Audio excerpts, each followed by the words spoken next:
इस लड़की ने अपनी रूममेट जो कि एक कायरोप्रैक्टर है के साथ सदी का सबसे बड़ा प्रैंक किया। आवाज वाली एक गोली रख ली अपनी रूममेट को बेवकूफ बनाने के लिए उसके मुंह में हड्डियों के टुकड़े जैसे। वो उससे बर्तन साफ न करने और कपड़े न धोने का बदला लेना चाहती है। में नकली खून रखना शुरू कर दिया।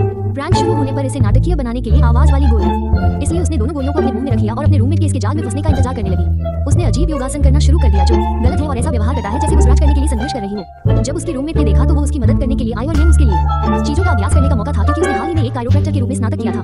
रूममेट को पता होना चाहिए कि क्या हो रहा है, इसलिए उसने सद्भावना के लिए उसकी मदद करने के लिए अपने दोस्त को फर्श पर लेटा दिया। उसने कायरोप्रैक्टर तरीके से उसकी मालिश करना शुरू कर दिया। सबसे भयावह घटनाओं के बारे में उसे बहुत कम ही पता था। वीडियो के अंत में उसके साथ होने वाली, लेकिन क्योंकि लड़की को वास्तव में कुछ भी गलत नहीं हुआ था, रूममेट ने उसकी मांसपेशियों के तनाव को दूर करने के लिए दबाव डालना शुरू कर दिया जो कि वहाँ था ही नहीं। लड़की को इस शरारत को करने का पछतावा होने लगा, लेकिन उसने खुद को शांत रखने की पूरी कोशिश की ताकि शरारत का अंत सार्थक हो। रूममेट ने महसूस किया कि कुछ ठीक नहीं हो रहा है क्योंकि वो एक कायरोप्रैक्टर है, इसलिए वो जानती है कि कब कुछ गड़बड़ हो। लेकिन उसने उसके साथ खेला और उसे इलाज के लिए अजीब दिशाओं में चलने के लिए कहा और लड़की ने शरारत के अंत तक उसका पीछा किया और आखिरकार उसे वापस पा लिया। फिर उसने उसे एक विशिष्ट प्रकार के खिंचाव के लिए धीरे धीरे अपनी बाहों को ऊपर उठाने के लिए कहा और लड़की अभी भी यह जानकर खुश है कि वो उसके साथ शरारत करने वाली है।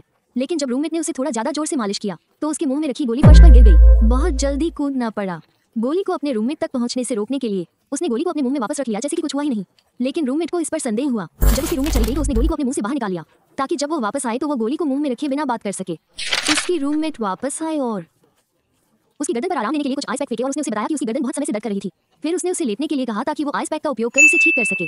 को अभी भी गोली को लेकर बुरे विचार आ रहे थे। कुछ क्षण बीतने के लड़की बाद में उसकी प्रतिक्रिया आपको चौंका देगी। चाहती थी कि वो रहे जहां लड़की सिर हिलाना शुरू कर दिया। अंततः इसे तोड़ना नहीं चाहती थी। लड़की ने गोली को जोर से चटकने की आवाज के साथ काटा। रूममेट उससे इतना नाराज हो गई और उसे अपार्टमेंट से बाहर निकालना चाहती थी। अत्यधिक शरारत के कारण वो उस पर चिल्लाने लगी और उसे कोसने लगी, उसे घर छोड़ने के लिए कहने लगी और उसने उठने और कूदने का फैसला किया। उसके चेहरे पर इतनी जोर से मारा